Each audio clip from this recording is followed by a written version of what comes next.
that David Cameron wasn't up to it this week and didn't respond sufficiently well? Do you think he did or didn't? I don't agree with that at all. I think there's a surprise.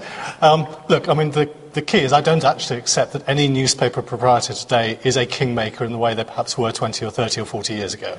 I think the reality is that most people today get their news either from the television or from new media. And I think it's been a challenge for newspapers. They've actually seen a lot of their traditional position eroded. People do not turn to the morning paper for the news of the day to the degree that they once did.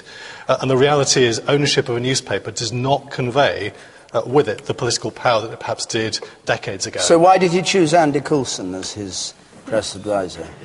Well, I don't think that's got anyone. Andy was recruited. Andy was recruited as a media advisor, a media expert. From the heart of News International.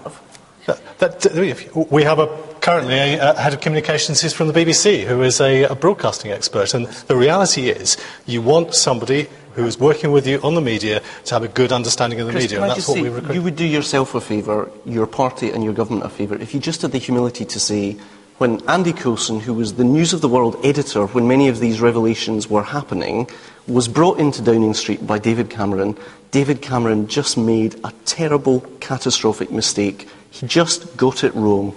Shirley Williams.